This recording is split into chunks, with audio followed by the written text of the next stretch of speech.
Now for your weather on the 4s.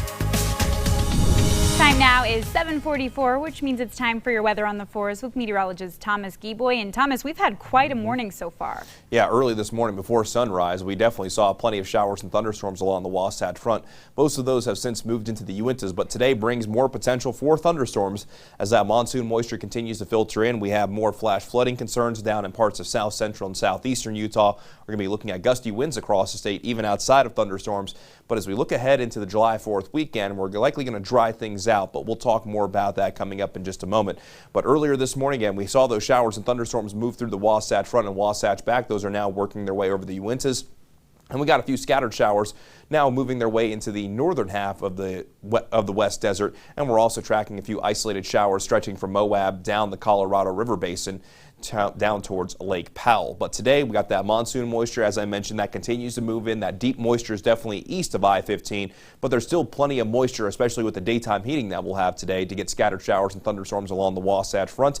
And we're also going to be looking at the potential for maybe an isolated storm in southwestern Utah, say around Cedar City and maybe even towards St. George. But as you make your way east of St. George and move into southeastern Utah, we'll have a flash flood watch that goes into effect starting at noon today, lasting through 10 o'clock this evening.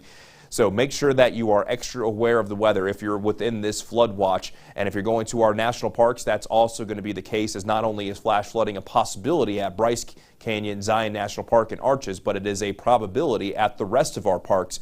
It's a day that you probably want to avoid any hikes in those slot canyons, but if you're heading down to the parks today and you plan on spending time outside, have multiple ways to get weather alerts just in case there is a warning issued for your location.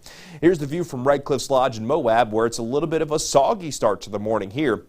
But just generally showers right now, not much in the way of any lightning or thunder, but that could very well change as we get from this morning into the afternoon. But it's always nice to see rain falling from the sky, especially with our drought situation. Then here's the view from Deer Valley looking towards the Uintas. You can actually see the wet weather off in the distance, and it looks like Deer Valley did pick up some rain with those showers and thunderstorms that moved through during the overnight hours and early morning, but a very pretty view looking towards Jordanelle Reservoir nonetheless. Let's begin the futurecast at 9 o'clock this morning, and as we go from the morning into the afternoon, that best chance will be in southeastern Utah as we get that daytime heating. Showers and thunderstorms will begin to develop in southwestern Wyoming and northern Utah, and by 4 o'clock this afternoon, scattered showers and thunderstorms a possibility for a good chunk of the state, keeping that chance even into this evening as well. As we go into tonight, we lose that daytime heating. The chance for showers looks like it'll begin to go down, not away completely. Then for our Friday, that moisture for the most part is going to start to work its way away to the east.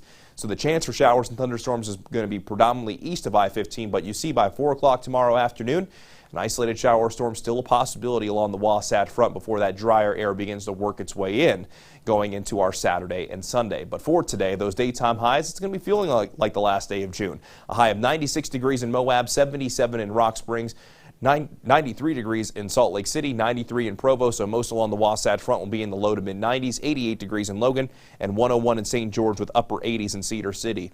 I mentioned earlier that it is going to be gusty even outside of those showers and thunderstorms, and that will be the case especially in parts of southwestern Utah, where we could see some areas of patchy blowing dust, and those winds will be sticking around for Friday and into this upcoming July 4th weekend. And with us drying out a little bit, we'll be keeping a very close eye on the fire risk. But for your July 4th, for your Saturday into your Sunday, we will have at least a chance for isolated showers and thunderstorms in parts of eastern, central, and in southernmost Utah. But that drier air will continue to filter in, likely going into our Sunday. So those rain chances not going to be as high for this upcoming weekend.